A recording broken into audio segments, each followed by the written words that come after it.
Hello students, आज हम Mehta college की ऑनलाइन प्लेटफॉर्म पर सभी विद्यार्थियों का स्वागत करते हैं कि इस वैश्विक महामारी में इस मेहता महाविद्यालय के द्वारा जो ऑनलाइन प्लेटफॉर्म उपलब्ध करवाया जा रहा है, यह एक इस शैक्षणिक संस्था के द्वारा बहुत ही सराहनीय कार्य किया जा रहा है, क्योंकि वर्तमान समय में इस वैश्विक महामारी को देखते हुए ऑफलाइन क्लासें लगाना संभव नहीं हुआ। इसी कारण से इस प्रकार की जो व्यवस्था की गई है कि ऑनलाइन क्लासों के माध्यम से उन विद्यार्थियों को पुनः उनके अध्ययन से जोड़ा जाए, जिससे कि आने वाले समय में जब भी देश में और राज्य में सामान्य स्थिति हो, तब वह विद्यार्थी पढ़ाई से जुड़ने में, उन विद्यार्थियों को पढ़ाई से जुड़ने में किसी प्रकार की समस्या नहीं हो। इसी कारण से पिछले कई दिनों से जो ऑनलाइन क्लासें विषय अध्यापकों के द्वारा दी जा रही हैं, उसी क्रम को आज मैं आगे बढ़ा रहा हूँ। जिस स्तर के विद्यार्थियों की मैं आपसे बात करूं, वह स्तर है मेरे पास में बीए पार्ट सेकेंड ईयर, जिनका प्रश्न पत्र होगा सेकंड, जिसका नाम है ह्यूमन ज्योग्राफी, मानव भूगोल। सबसे पहले मैं आप लोगों से बात करना चाहूँगा, मुखातिब होना चाहूँगा कि पिछले दिनों हम बीए पार्ट फर्स्ट में जिन लोगों ने यानी ज्योग्राफी का अध्ययन ऑफलाइन क्लासों में किया था, वह एग्ज़ाम किसी कारणवश यानी वैश्विक महामारी की वजह से नहीं हो पाए। लेकिन राजस्थान विश्वविद्यालय जो हमारी एग्ज़ाम एजेंसी है, उसके द्वारा यानी आप लोगों को नेक्स्ट ईयर में यानी सेकेंड ईयर में प्रमोट कर दिया गया है। यानी अब आप प्रमोट स्टूडेंट हो कि आप एलिजिबल हो सेकेंड ईयर में बैठने के लिए। तो मैं इसी के साथ आप लोगों से आग्रह करना चाहूँगा कि जो हमने पिछली कक्षा में जो स्टडी मटेरियल जो तैयार किया था, जो मैटर तैयार किया था, उस मैटर का हमारा मूल्यांकन नहीं हो पाया। क्यों? क्योंकि वैश्विक महामारी की वजह से हमारा इम्तिहान नहीं हुआ, हमारा एग्ज़ाम नहीं हुआ। इस कारण से हम अपने आप को यह आकलन नहीं कर पाए कि हमारी स्थिति कहाँ पर है, हम कहाँ पर बैठे हुए हैं, किस पोजीशन में हैं। इस कारण से मैं आपसे आग्रह करूं कि आप बीए पार्ट सेकेंड ईयर में बैठे हो, जो द्वितीय वर्ष में बैठे हो, तो इस साल आप अपने प्रश्न पत्रों की भरपूर तैयारी करें। जो आपका प्रथम प्रश्न पत्र है रिसोर्स ज्योग्राफी, वो पिछले दिनों से चल रहा है, यानी महाविद्यालय के जो स्टाफ हैं उनके द्वारा वह लिया जा रहा है। लेकिन जो आज आपका सेकंड प्रश्न पत्र है, जिसको हम ह्यूमन ज्योग्राफी के नाम से संबोधित करते हैं, तो सबसे पहले एक व्यक्ति अपने कार्य को स्टार्ट करने से पहले, प्रारंभ करने से पहले अपनी सीमाओं का निर्धारण करता है कि उसकी सीमाएं कहाँ तक हैं, उसको कहाँ तक यानी जाना है, कहाँ तक उसको रेस लगानी है। तो मैं आज उन्हीं दायरे की बात कर रहा हूँ।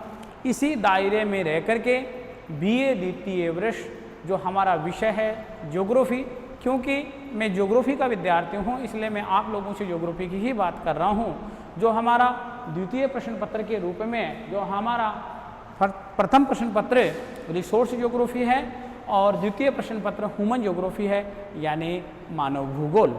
इनमें प्रश्न पत्रों का जो हम अध्ययन करने जा रहे हैं, वो अध्ययन का तरीका इस प्रकार से है कि पिछले दिनों आप लोगों को हमने ऑफलाइन क्लासों में काफ़ी दिनों तक ये अवगत करवाया था।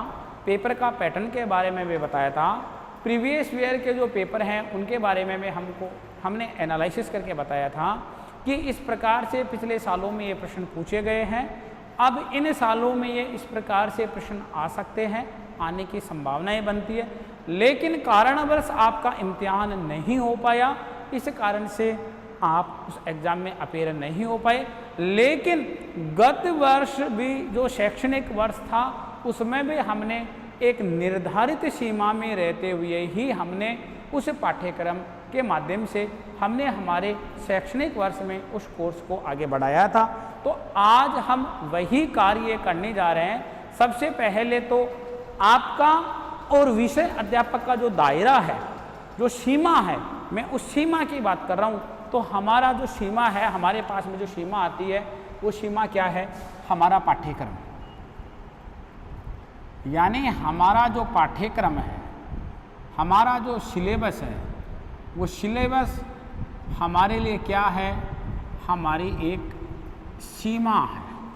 हम इस सीमा में रह कर के ही कोई कार्य कर सकते हैं। इस सीमा के बाहर, इस दायरे के बाहर हम काम नहीं कर सकते हैं। हमारे पास में यह सेकंड पेपर का जो कार्यक्रम है वो 3 खंडों में विभाजित है। जो हमारे पास में प्रथम खंड है, जो प्रथम खंड है वह खंड है ए खंड।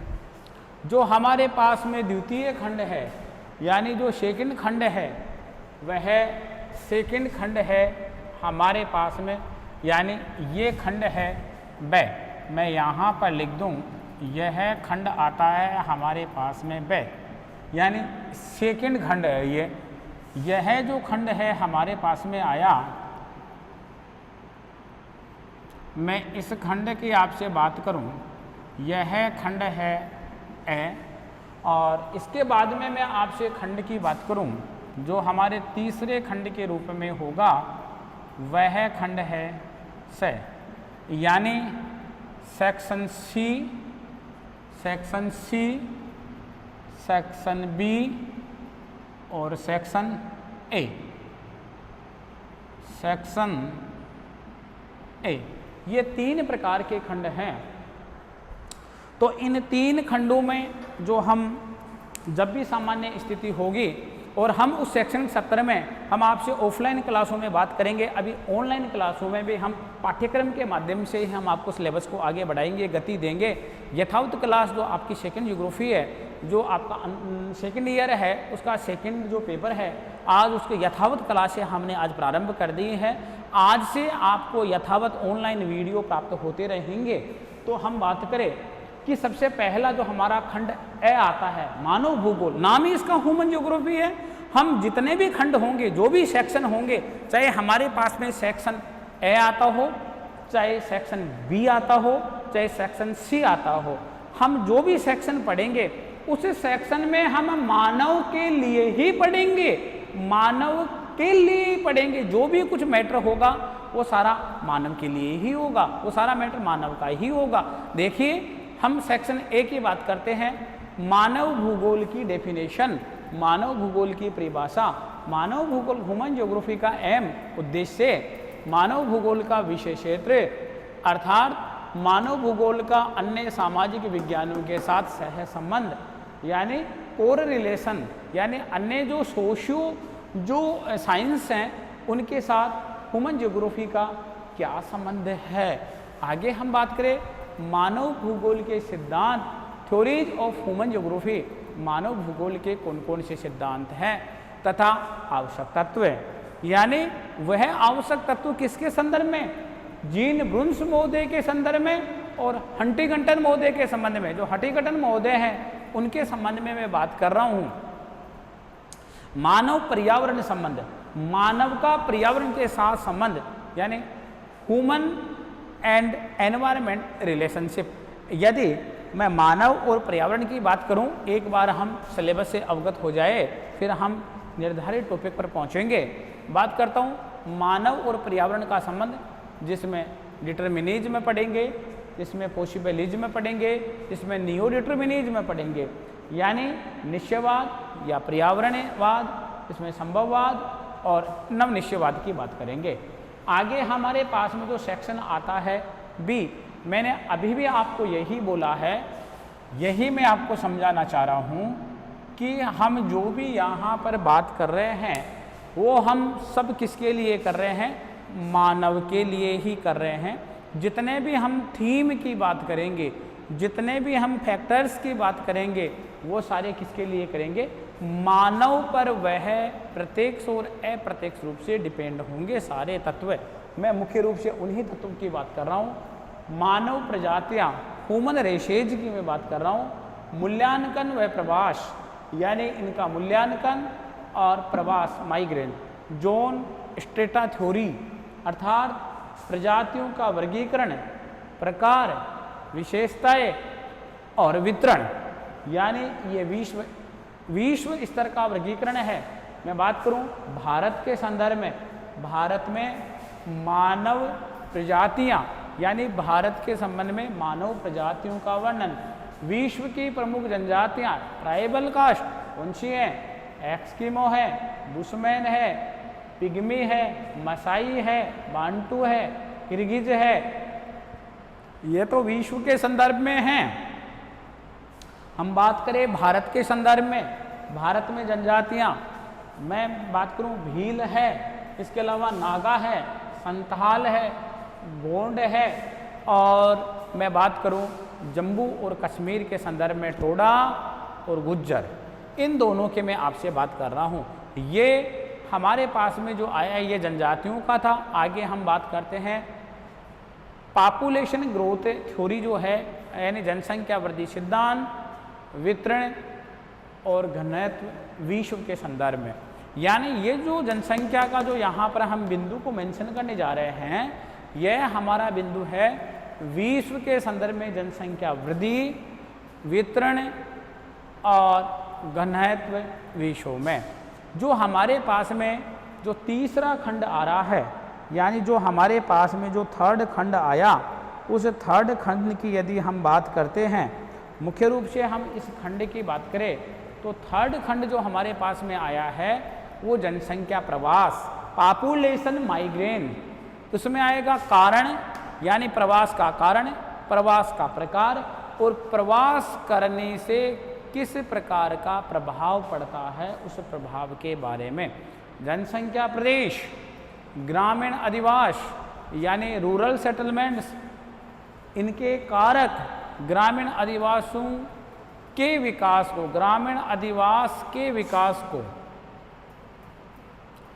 विकास को प्रभावित करने वाले कारक, प्रकार व ग्रामीण अधिवासों की आकृति, भवन निर्माण सामग्री, ग्रहों के प्रकार, नगरीय अधिवास प्रक्रिया, नगरीय अधिवासों का प्रोसेस, प्रक्रिया क्या है, नगरीय अधिवासों की हम यहाँ पर जो बात करने जा रहे हैं आपसे, वह बात कर रहे हैं प्रक्रिया की, वह शहरीकरण, अर्बनाइजेशन, भारत में शहरी समस्याएं। और थर्ड यूनिट का जो अंतिम जो यहाँ पर टॉपिक है वह है मानव व्यवसाय पर, मानव व्यवसाय पर पर्यावरण का प्रभाव। किसका प्रभाव? मानव व्यवसाय पर पर्यावरण का प्रभाव, कि किस प्रकार से मानव व्यवसाय पर पर्यावरण का प्रभाव पड़ता है, इन सब के बारे में हम आज बात करेंगे। तो मुख्य रूप से बात करें कि हमारा कार्यक्रम स्टार्ट करने से पहले जो हमारा प्लेटफॉर्म है, तो हमारा प्लेटफॉर्म क्या है? हमारा पाठ्यक्रम है। हमारा प्लेटफॉर्म जो है वह हमारा पाठ्यक्रम है। हम हमारे पाठ्यक्रम की बात कर रहे हैं कि हमारा पाठ्यक्रम क्या है, हमारा सिलेबस क्या है, जिसके आधार पर हम साल भर ऑनलाइन या ऑफलाइन क्लासों के माध्यम से हम यानी इसको संपूर्णता की ओर लेकर के चलेंगे, और हम जो द्वितीय वर्ष का जो सेकंड पेपर है उसको हम कंप्लीट करेंगे। तो आज हम सबसे पहले जो हम आपसे बात करने जा रहे हैं वो हम बात कर रहे हैं प्रथम खंड की। जो हमारे पास में प्रथम खंड आया है उस प्रथम खंड के बारे में आपसे बात करें। मानव भूगोल की परिभाषा, मानव भूगोल का उद्देश्य और मानव भूगोल का विषय क्षेत्र तथा मानव भूगोल का अन्य सामाजिक विज्ञानों के साथ संबंध, कि मानव भूगोल का अन्य सामाजिक विज्ञानों के साथ क्या संबंध है। इस प्रकार की चर्चा हम आज इस जो हमारा जो सेकंड जो प्रश्न पत्र है उस सेकंड प्रश्न पत्र में आज हम करने जा रहे हैं। मुख्य रूप से बात करें हम कि ये जो सेकंड प्रश्न पत्र जो हमारे पास में यानी आज अध्ययन के लिए तैयार है, इस अध्ययन के यदि हम सेकंड प्रश्न पत्र की आपसे बात करें तो इसमें आगे आता है मानव भूगोल के सिद्धांत, उसके आवश्यक तत्व। आवश्यक तत्व किसके? यानी जीन ब्रुन्स के विचार और हटीगटन के विचार, ठीक है ना। मानव पर्यावरण संबंध, निश्चयवाद, संभववाद और नव निश्चयवाद आदि के बारे में आज हम क्या करेंगे, यहाँ पर अध्ययन करने जा रहे हैं। तो मुख्य रूप से हम कुछ भूगोल वेताओं की यहाँ पर बात करेंगे। जो भूगोल वेताएँ हमारे पास में हैं, उन भूगोल वेताओं की यदि हम बात करें, उन्होंने किस प्रकार से अपने डेफिनेशन को यहाँ पर बांधा है, किस प्रकार से उन्होंने ये कहा है। देखिए, मैं सबसे पहले तो आप लोगों से बात करता हूँ। सबसे पहले तो जो हमारे पास में भूगोल वेता आता है वह आता है फ्रेडरिक रेटजेल। उसके बाद में हमारे पास में आती है रेटजेल की शिष्या एलन चर्चिल।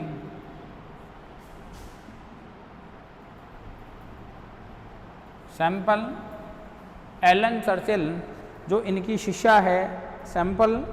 और इसी को मैं यदि आगे आपसे बात बढ़ाऊं तो मैं आगे बात करता हूं, मैं जीन ब्रुन्स महोदय की। मैं जीन ब्रुन्स के साथ साथ में आगे बात करूं विडाल डी लाब्लास महोदय की, ठीक है। ऐसे काफ़ी भूगोल वेताएँ आए हैं, ऐसे काफ़ी भूगोल वेताएँ आए जिन भूगोल वेताओं ने मानव भूगोल में अपना महत्वपूर्ण योगदान दिया है। मैं उन्हीं भूगोल वेताओं की बात करते हैं कि हम फ्रेडरिक रेटजेल की बात करें तो फ्रेडरिक रेटजेल वो मानवीय पक्षों को स्थायी स्थान देकर उन पर बल देता था। यानी भूगोल में मानवीय पक्षों को स्थायी स्थान देकर, यानी भूगोल में कौन? फ्रेडरिक में रेटजेल की बात कर रहा हूँ। फ्रेडरिक रेटजेल भूगोल में यानी भूगोल में मानवीय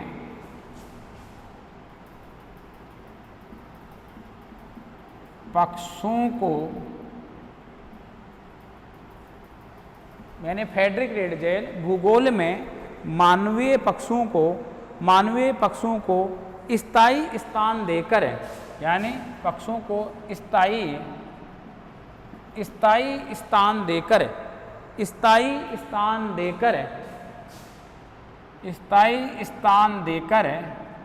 उनके अध्ययन पर क्या देता था? बल देता था। मुख्य रूप से मैं बात करूं, भूगोल में मानवीय पक्षों को स्थायी स्थान देकर उनके अध्ययन पर बल देता था। तो मैं बात किसकी कर रहा हूं? मैं बात कर रहा हूं फ्रेडरिक रेटजेल महोदय की।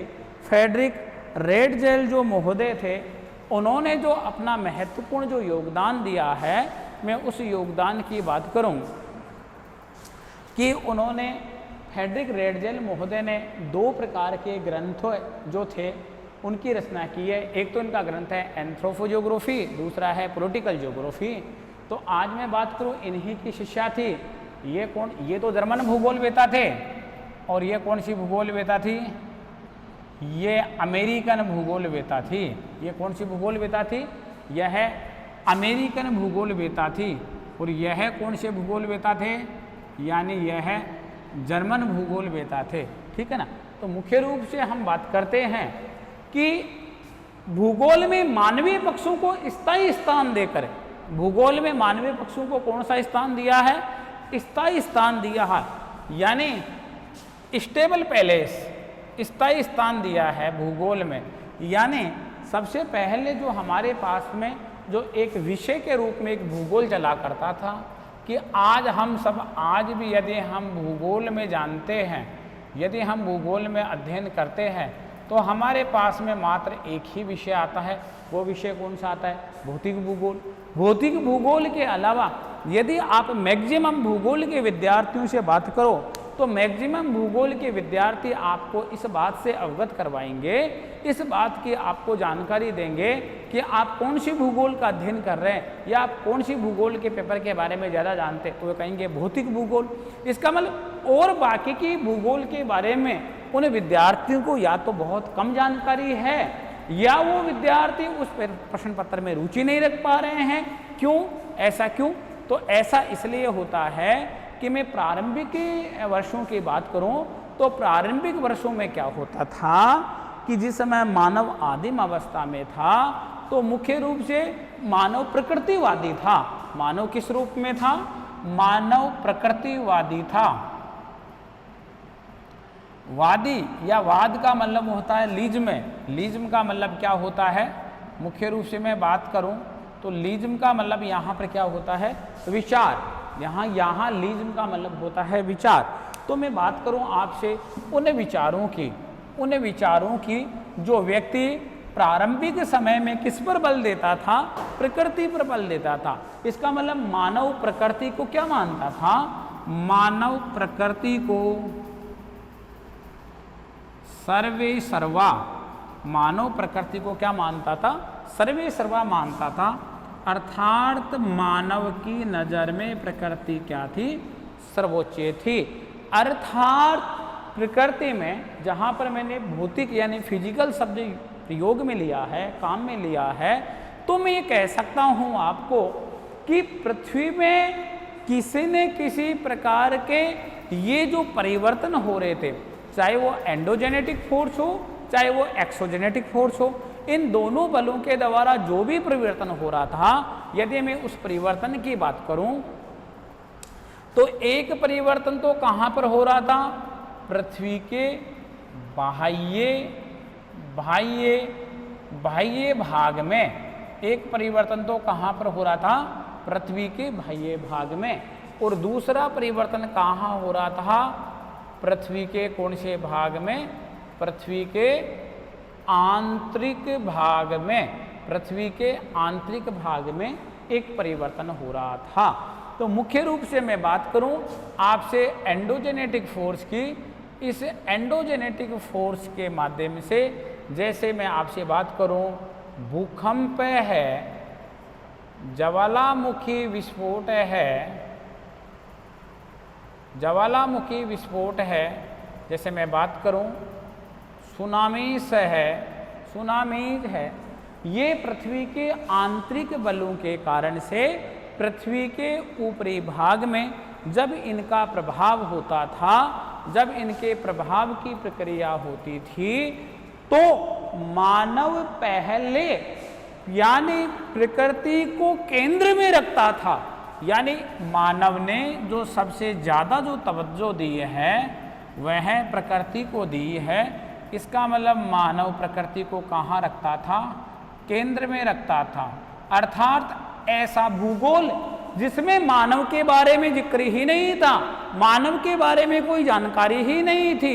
इसका मतलब मानव के बिना हम भूगोल को पढ़ रहे हैं तो वो शास्त्र, वो ग्रंथ, वो पुस्तक तो अधूरी है ना। उसमें तो हम मानव के बारे में जिक्र ही नहीं कर रहे हैं। पढ़ने वाला कौन है? मानव है उसको।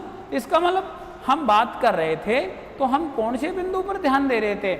हम भौतिक तत्वों पर ज़्यादा फोकस कर रहे थे। यानी हम जब भौतिक तत्वों पर ज़्यादा बल दे रहे थे, हम भौतिक तत्वों पर अधिक बल दे रहे थे, इस कारण से हमने भौतिक तत्वों को तो क्या प्रदान किया? प्रधानता।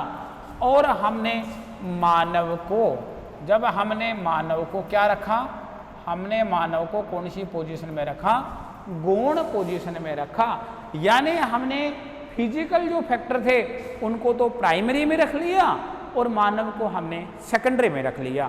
तो मुख्य रूप से हम बात करते हैं जब हम गौण तत्वों में शामिल किया ऐसा शास्त्र, ऐसा भूगोल जिसमें मानव का कहीं नामो निशान ही नहीं था, मात्र प्रकृति प्रकृति प्रकृति के बारे में ही हम अध्ययन कर रहे थे, तो जो वह शास्त्र था वह शास्त्र अधूरा था।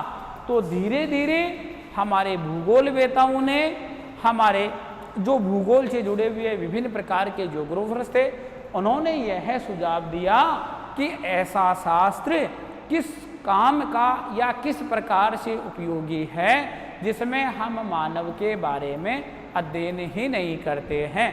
चाहे मानव का आर्थिक पक्ष हो, चाहे मानव का सामाजिक पक्ष हो, चाहे मानव का सांस्कृतिक पक्ष हो, चाहे मानव का परिवहन और संचार से संबंधित पक्ष हो, चाहे मानव का प्रकृति के साथ संबंध हो।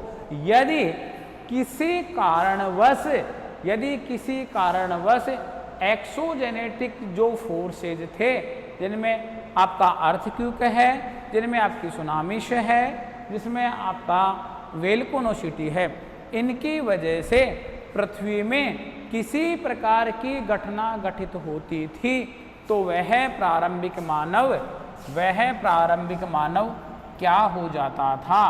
वह प्रारंभिक मानव भयभीत हो जाता था, और भयभीत हो जाने के कारण से वह और ज़्यादा प्रकृति के नज़दीक गया, और ज़्यादा प्रकृति के समीप गया, प्रकृति की गोद में गया, और वह प्रकृति को ही सर्वेश्वरवा और यहाँ तक देवी स्वरूपा मानने लगा।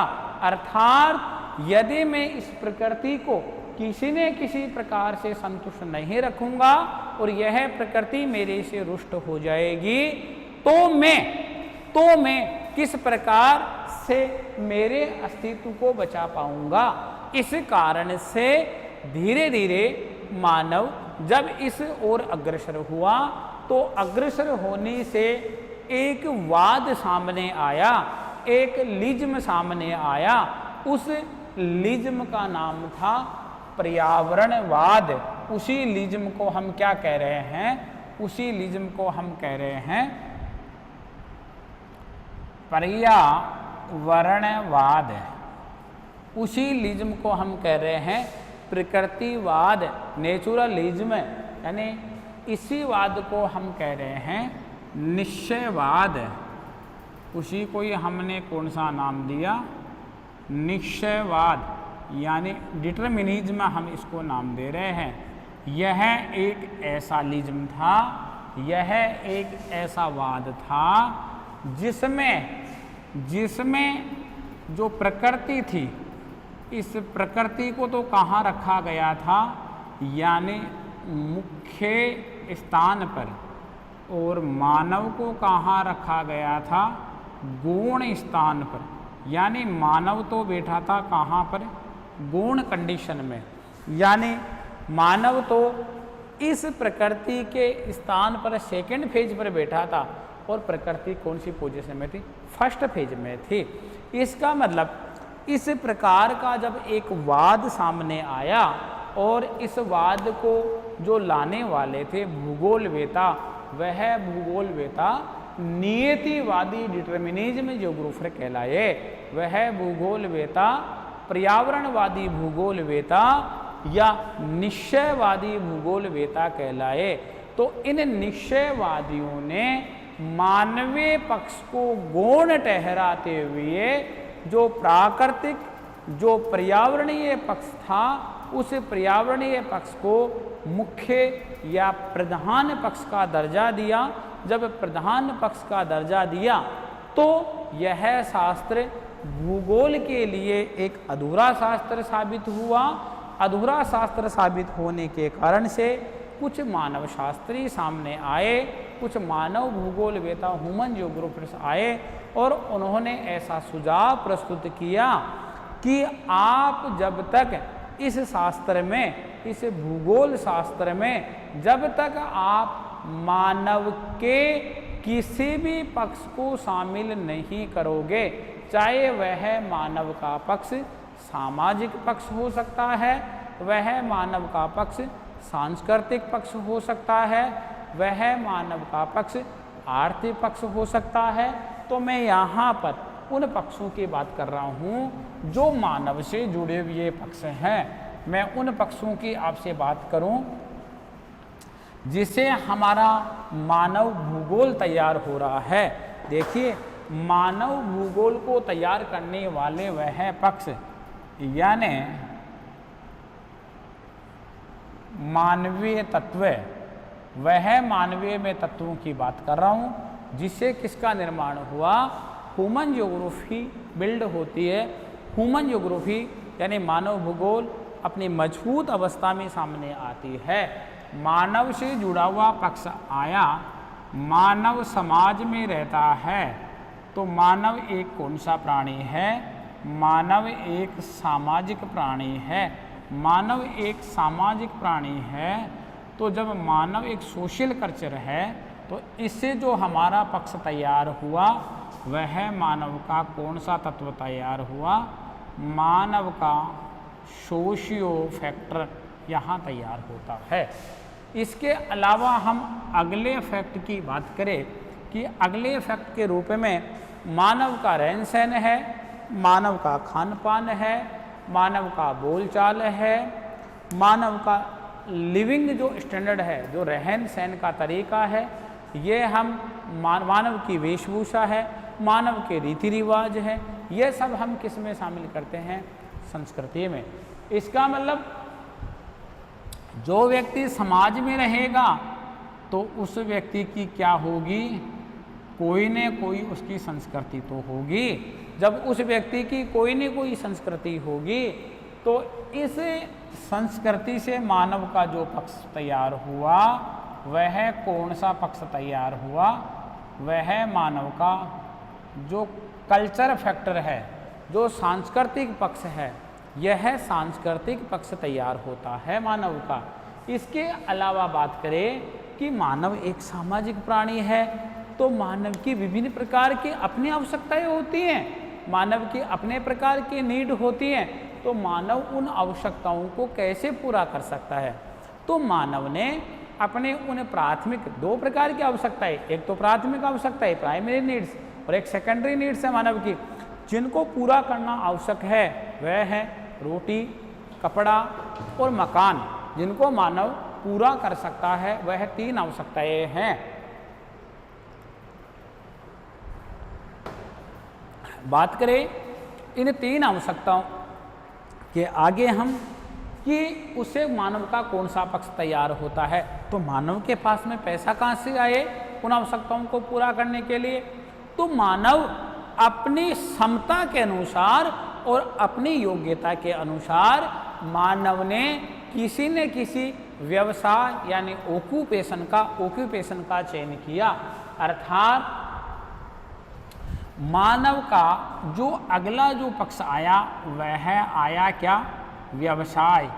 तो इस व्यवसाय से मानव का जो पक्ष तैयार हुआ वह हमारे पास में पक्ष आता है कौन सा, व्यावसायिक पक्ष। मानव का ऑक्यूपेशनल जो उसका फैक्टर सामने आता है कि मानव अपने योग्यता के अनुसार, मानव की योग्यता किस प्रकार से है। यदि मानव की योग्यता बहुत ज़्यादा नहीं है, यदि मानव की योग्यता बहुत ज़्यादा नहीं है, ज़्यादा कैसे कि मानव कम शिक्षित है, मानव किसी कारणवश अपने अध्ययन को गति नहीं दे सकता, या वह विद्यालय स्तर तक गया, आगे की वो पढ़ाई किसी कारणवश अपनी पूरी नहीं कर सका, तो अब वो व्यवसाय तो करेगा, अपने आजीविका को तो गृहस्थी को तो चलाएगा, तो वह व्यवसाय कौन सा करेगा।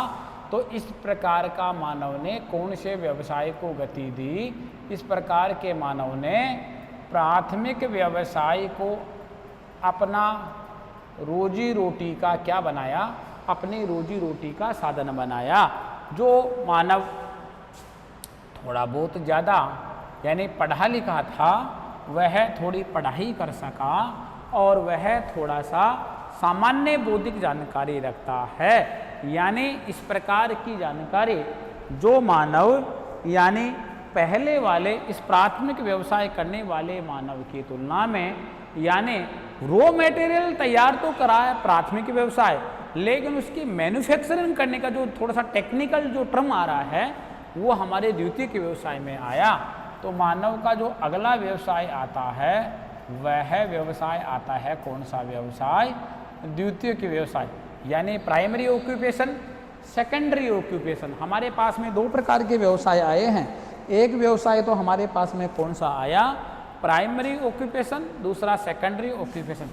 तीसरा जो हमारे पास में टेरिटरी ऑक्यूपेशन आ रहा है, तृतीयक व्यवसाय आ रहा है।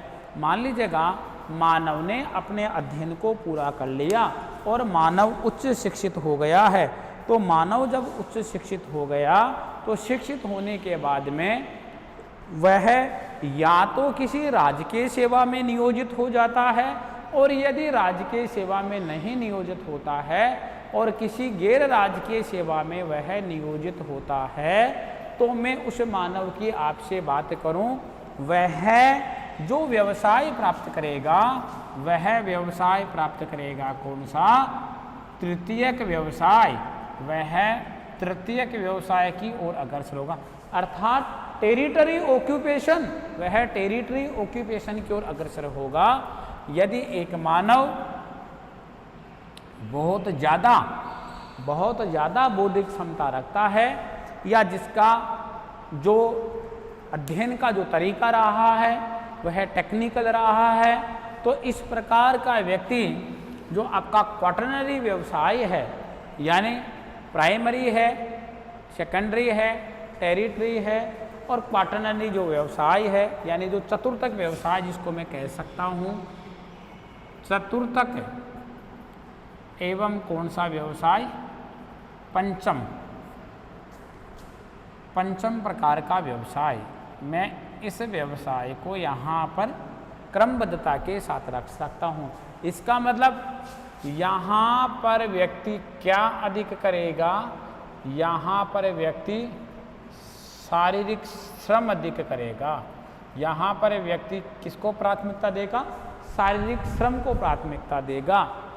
यहाँ व्यक्ति जो करेगा कार्य, यहाँ शारीरिक श्रम हल्का सा कम हो जाएगा और यहाँ थोड़ा सा मानव मशीनों का सहायता लेगा। तो यहाँ जो करेगा वह क्या करेगा? वह निर्माण करेगा। वह क्या करेगा? वह विनिर्माण करेगा। यहाँ मानव क्या करेगा? यहाँ मानव पैकिंग करेगा। क्या करेगा? पैकिंग करेगा। इस जो मेरे पास में ये क्षेत्र आया, मैं इस क्षेत्र को कहूँगा सेवा क्षेत्र। तो सेवा क्षेत्र कितने प्रकार का हो गया? सेवा क्षेत्र दो प्रकार का होता है। एक तो नियोजित सेवा क्षेत्र होता है, एक गैर नियोजित सेवा क्षेत्र होता है। एक गैर नियोजित सेवा क्षेत्र होता है। अर्थात आगे मैं चतुर्थक व्यवसाय और पंचम व्यवसाय की बात करूं, तो इस व्यवसाय में जो हमारे पास में आएंगे वो आएंगे हमारे कौन से संबंध? यहाँ पर हमारे आ जाएंगे वैदेशिक संबंध। कौन से संबंध? हमारे वैदेशिक संबंध। इसके साथ साथ आ जाएंगे हमारी संधि, इसके साथ साथ आ जाएंगे हमारे समझौते, इसके साथ साथ आ जाएगा हमारा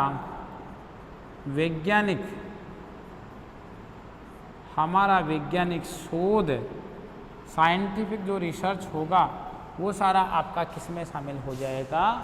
वो आपके चतुर्थक व्यवसाय में शामिल हो जाएगा। क्या ये मानव से जुड़े हुए पक्ष नहीं है? क्या ये मानव से संबंधित पक्ष नहीं है? चाहे आप सामाजिक पक्ष की बात कर लो, चाहे आप सांस्कृतिक पक्ष की बात करो, चाहे आप व्यावसायिक पक्ष की बात करो। यदि मैं व्यावसायिक पक्ष की यहाँ पर बात कर रहा हूँ, मैं व्यावसायिक पक्ष की आपसे मैंने बात की, तो एक मानव कितने प्रकार का व्यवसाय करता है? एक मानव 4 से 5 प्रकार का व्यवसाय करता है। वह प्राथमिक व्यवसाय, वह द्वितीयक व्यवसाय, वह तृतीयक व्यवसाय, वह चतुर्थक व्यवसाय। इनका जिक्र हम नियत स्थान पर करेंगे, लेकिन मैं यहाँ सामान्य परिभाषा में या मैं सामान्य जनरल इंट्रो में इसलिए बता रहा हूँ कि इस प्रकार का अध्ययन हम एकमात्र जब शास्त्र चला करता था, उस शास्त्र में हम प्रकृति से जुड़ा हुआ अध्ययन ही करते थे। जब हम प्रकृति से जुड़ा हुआ अध्ययन ही करते थे और हम मानवीय पक्ष को गौण मानते थे, तो मानव के बारे में तो हमने कोई अध्ययन ही नहीं किया था। क्या ये मानव का पक्ष नहीं है? क्या मानव से जुड़ा हुआ पक्ष नहीं है? क्या मानव को आजीविका की आवश्यकता नहीं होती है? अगला जो मानव का जो व्यवसाय में शामिल होता है, मैं आगे बात करूं, यातायात, यातायात व संचार, क्या ये मानव से जुड़ा हुआ पक्ष नहीं है? यातायात और संचार, मुख्य रूप से मैं बात करूं तो यहाँ पर जो पक्ष हमारे पास में आता है वो यातायात और जो संचार का पक्ष भी किससे जुड़ा हुआ है? मानव से जुड़ा हुआ पक्ष ये है, क्योंकि संचार के साधनों का और यातायात के साधनों का संचालन, उनका प्रबंधन और उनका उपयोग मानव के द्वारा ही किया जाता है। इस प्रकार से मैं ये कह सकता हूँ कि मानव भूगोल जो हमारा जो सेकंड प्रश्न पत्र के रूप में चला, जिसका आज से हमने अध्ययन प्रारंभ किया है, इस अध्ययन में हम मानव के बारे में, यानी ये मानव भूगोल है क्या, इसकी परिभाषा, इसका उद्देश्य, इसका एम क्या है, क्यों चलाया गया है, क्यों, वाई, क्या कारण है कि इसमें क्या हम करेंगे, किसकी जानकारी प्राप्त करेंगे, कि किसकी जानकारी प्राप्त करने के माध्यम से, जिससे कि हम ये जानकारी प्राप्त करें और हमारे को उस जिस चीज़ की आवश्यकता थी, जिस ज्ञान की आवश्यकता थी, वह ज्ञान हमारे को प्राप्त हो जाए।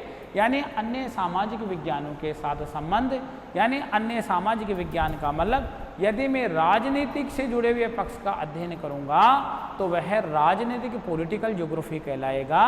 क्या पॉलिटिकल, क्या राजनीति का कोई मूर्त आकार होता है? कोई मूर्त आकार नहीं होता है, वह एक अमूर्त शब्द है। उसे को मूर्त रूप देने के लिए ह्यूमन बॉडीज की ही आवश्यकता होती है, चाहे सरकार हो, चाहे वो केंद्र स्तर पर हो, चाहे वो राज्य स्तर पर हो, चाहे किसी लोकल बॉडी की सरकार हो, लेकिन उनका संचालन करने का जो कार्य किया जाता है, वह संचालन का कार्य मानव के द्वारा ही किया जाता है। तो हम ये कह सकते हैं कि मानव भूगोल में मानव भूगोल की परिभाषा, मानव भूगोल का उद्देश्य, मानव भूगोल का विषय क्षेत्र, स्कोप, स्कोप का मतलब जनसंख्या मानव भूगोल का विषय क्षेत्र है, व्यवसाय मानव भूगोल का विषय क्षेत्र है, संचार और यातायात मानव भूगोल का विषय क्षेत्र है, संस्कृति मानव भूगोल का विषय क्षेत्र है। तो क्या हम इन विषय क्षेत्रों का क्या मानव भूगोल में हम अध्ययन नहीं कर सकते? नहीं, हम इन सभी पक्षों का भी मानव भूगोल में ही अध्ययन करेंगे। आगे अन्य सामाजिक विज्ञानों के साथ संबंध, चाहे वो इतिहास हो, चाहे वो राजनीति विज्ञान हो, चाहे वो आपका भौतिक विज्ञान हो, चाहे आपका रसायन विज्ञान हो, चाहे आपका पादप विज्ञान हो, चाहे आपका जीव विज्ञान हो, यानी किसी भी प्रकार का अपने पास में विज्ञान हो, तो उनका अध्ययन और उनका संबंध किसी न किसी प्रकार से किससे होता है? मानव से ही होता है। इस कारण से हम बात करें उन सामाजिक विज्ञानों का भी हम अध्ययन करेंगे। हमने शामिल किया जीन ब्रुन्स महोदय को और हमने शामिल किया हंटिंगटन महोदय को।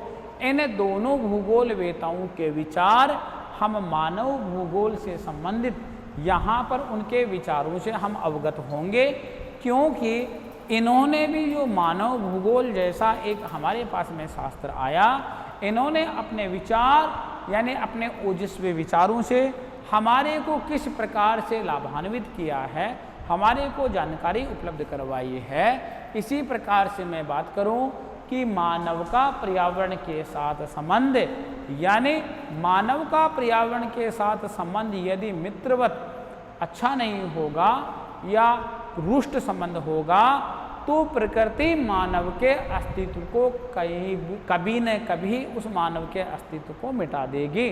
जब तक मानव प्रकृति के साथ मित्र बन के और अपने इस जीवन रूपी विकास गति को आगे नहीं बढ़ाएगा, तो कभी भी मानव का प्रकृति साथ नहीं देगी। आगे हम बात करते हैं मानव और पर्यावरण का संबंध। यदि मानव ने प्रकृति को महत्व दिया, यदि मानव ने प्रकृति को प्रधान स्थान पर रखा, तो उससे एक वाद का जन्म हुआ, एक लिज्म का जन्म हुआ। वह लिज्म था निश्चयवाद, डिटर्मिनिज्म। इसके अलावा मानव ने यानी निश्चयवाद ये कहता है कि मानव प्रकृति में गौण है और प्रकृति मानव के लिए क्या है, प्रधान है। हम मुख्य रूप से बात करें, जब गौण है और प्रधान है तो मानव के लिए तो बैरियर आ गया सामने, मानव के लिए तो रुकावट आ गई सामने। मानव उस विकास की गति को कैसे आगे बढ़ा सकता था? जब मानव उस विकास की गति को आगे नहीं बढ़ा सकता था तो मानव ने कुछ संभावनाएं तलाशी कि ऐसा करने से ऐसा भी हो सकता है और ऐसा करने से ऐसा भी हो सकता है। तो एक लिज्म सामने आया, उस लिज्म का नाम था संभववाद। और एक नया वाद आया जो हमारे भूगोलवेता गिरफिट टेलर महोदय ने दिया, नवनिश्चयवाद, जिसको नियो डिटर्मिनिज्म कहते हैं, जिसका दूसरा नाम भी हमारे सामने आता है, गो एंड स्टॉप, रुको और जाओ।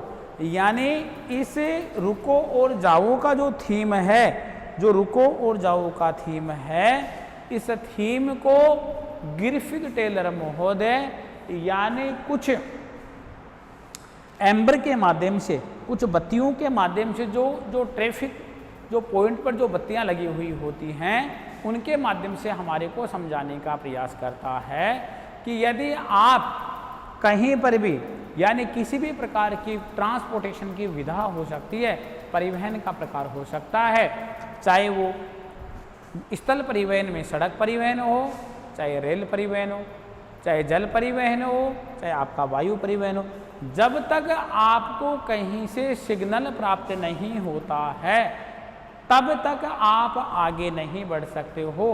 आपको 3 प्रकार के एम्बर मिलेंगे। एक आपको लाल बत्ती मिलेगी, एम्बर का मतलब होता है संकेतक, संकेत, इंडिकेट करने वाले। एक आपको पीला एम्बर मिलेगा यानी येलो, ग्रीन और रेड। इसका मीन्स यानी जहाँ पर रेड में सिंबल की बात करूँ तो मैं रेड सिंबल का संबंध जोड़ सकता हूँ निश्चयवाद से।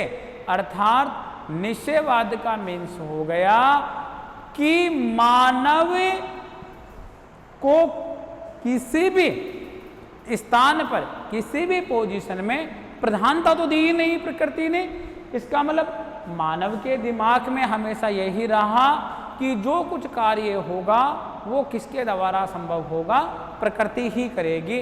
मात्र हम तो प्रकृति के द्वारा किए हुए कार्यों को फॉलो करने वाले या अनुसरण करने वाले हैं। अर्थात उन्होंने ऐसा कहा। अगला जो विचार आया, जिस एम्बर से उसका संबंध जोड़ा, वह था पीला एम्बर। यदि मैं पीले एम्बर की बात करूं तो मेरे पास में यह आता है संभव, जो संभववाद है। इसमें संभववाद की बात करूं, अर्थात संभववाद जो सामने शब्द आया, इसमें संभववाद की आप लोगों से बात करूं तो यहाँ पर ये शब्दावली आती है कौन से वाद की? ये वाद की संभावली आती है येलो एम्बर, पीली बत्ती, कि आप यदि लगातार किसी कार्य के प्रति प्रयासरत रहेंगे तो आपको में भी सफलता प्राप्त हो सकती है, आप विनर बन सकते हैं। आप ऐसा कौन सी प्रकृति की वस्तु है या शक्ति है जो आपको वहां तक पहुंचने में या उसको प्राप्त करने में रोक सकता है, लेकिन आप सर्वप्रथम उसको प्राप्त करने के लिए, उस तक जाने के लिए पहुंच तो बनाए, आप प्रयास तो करें वहां तक जाने के लिए। इसका मतलब वह संभववाद है। नवनिश्चयवाद यानी इन दोनों वाद में जो सुधार किया गया वह नवनिश्चयवाद की ओर अग्रसर होता है। तो हम मुख्य रूप से बात करते हैं कि जो हमारे पास में निश्चयवाद, नवनिश्चयवाद, निश्चयवाद, नवनिश्चयवाद, संभववाद, मानव भूगोलों के साथ, अन्य मानव सामाजिक विज्ञानों के साथ संबंध, परिभाषा, उद्देश्य, विषय क्षेत्र, इसके अलावा जो हमारे पास में जो भूगोल वेतारे हैं, एक आ रहा है जीन ब्रुन्स, दूसरा आ रहा है हमारे पास में हठीघटन महोदय। इनकी चर्चा हम नियमित रूप से, यानी जो हमारी नेक्स्ट क्लास होगी उस क्लास में जो हमारा प्रथम खंड है यानी ए खंड के रूप में है, तो आज हम इस पेपर का जो जानकारी, सामान्य जानकारी प्राप्त किए हैं कि मानव से जुड़े हुए वह पक्ष जिनकी जानकारी करना किसी न किसी शास्त्र में जरूरी था, वह शास्त्र हमारे पास में मानव भूगोल के रूप में सामने आया। तो यह हमारे जो स्तर था, हमारा जो लेवल था वो BA सेकंड में आया और ये प्रश्न पत्र है सेकंड, जिसका नाम दिया गया मानव भूगोल। इस मानव भूगोल रूपी प्रश्न पत्र के जो 3 सेक्शन हैं, इन तीनों खंडों में मानव के व्यवसाय, मानव का परिवहन, मानव का संचार, मानव का आवास, मानव का पशुपालन से संबंधित और विभिन्न प्रकार की प्रजातियां, जनजातियां, इसके अलावा अन्य भूगोलवेताएं, उन भूगोलवेताओं के विचार, अन्य सामाजिक विज्ञान आदि के बारे में आज हमने विस्तृत रूप से जो चर्चा की है, इस चर्चा को आज हम यहीं समाप्त करते हैं और हम मिलते हैं हमारी नेक्स्ट क्लास।